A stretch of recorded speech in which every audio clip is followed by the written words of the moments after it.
podemos observar, en su parte inferior a la apófisis mastoides. Podemos observar a la apófisis mastoides, ¿sí? Anterior a esta apófisis mastoides, observamos al conducto auditivo externo. ¿Sí? Vemos que medial al conducto auditivo externo, anterior y medial a la apófisis mastoides, encontramos a la apófisis estiloides.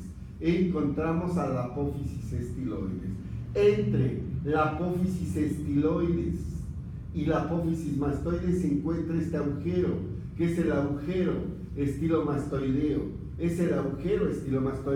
Por el cual pasa el séptimo par craneal, el facial. Superior al conducto auditivo externo, vemos a la cresta suprameatal. Aquí está la cresta suprameatal. Anterior al conducto auditivo externo, encontramos a la cavidad glenoidea. Esta cavidad glenoidea dividida en dos partes, anterior y posterior, por la cisura de Glaser, separada por la cisura de Glaser. Anterior a esta cavidad glenoidea, encontramos a la eminencia articular o cóndilo del temporal. Anterior, lateral, superior a esta eminencia articular, superior a esta eminencia articular, encontramos a la apófisis cigomática del temporal.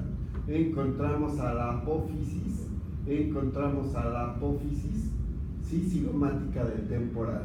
Anterior a esta apófisis cigomática del temporal, encontramos a la sutura temporocigomática. Y anterior a esta sutura temporocigomática, encontramos a la apófisis temporal del cigomático. Anterior a esta sutura encontramos a la apófisis,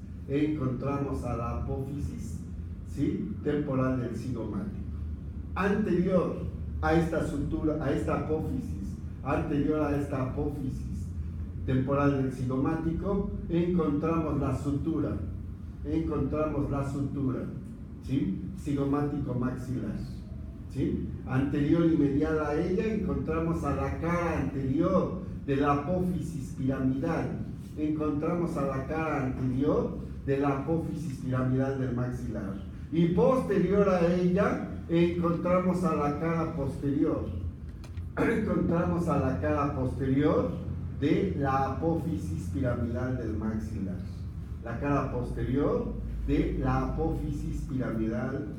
maxilar. Posterior a ella volvemos a encontrar a la sutura cigomático maxilar.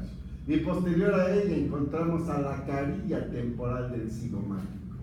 Posterior a ella encontramos a la sutura esfenocigomática. Y posterior a ella encontramos a la cara externa del ala mayor del esfenoides. Posterior a esta cara externa del ala mayor del esfenoides, encontramos a la sutura temporoesfenoidal. Y posterior a ella encontramos a la cara externa de la escama del temporal. ¿Sí? Lo regresamos hasta la cara externa de las masas laterales, del occipital. Y vemos como lateral a ella encontramos a la sutura temporo-occipital.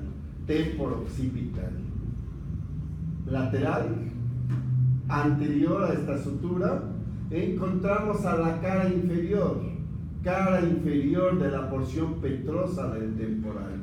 Esto es la cara inferior de la porción petrosa del temporal. En esta cara inferior de la porción petrosa del temporal observamos este agujero, este agujero, que es el agujero carotidio, por el cual pasa, por este agujero carotidio pasa la arteria carótida interna. La arteria carótida interna que viaja por dentro de la porción petrosa y lo vemos en el vértice en la cara endocranial. ¿Sí?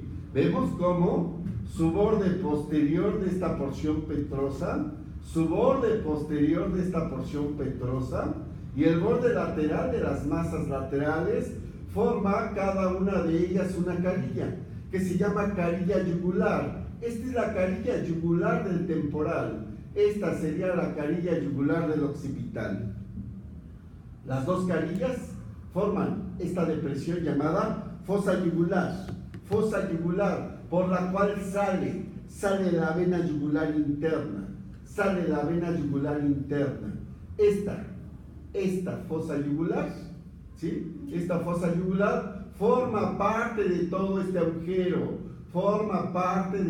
agujero, llamado agujero rasgado posterior. La fosa yugular forma parte del agujero rasgado posterior. Por este agujero rasgado posterior va a salir el 9º par craneal, que es el glosofaringeo, el 10º par craneal, que es el vago o neumogástrico, y el 11º par craneal, que es el espinal o accesorio. Es el espinal o accesorio. Vemos la carilla yugular del temporal, vemos la carilla yugular del occipital, forman a la fosa yugular y todo esto hasta acá es agujero rasgado posterior,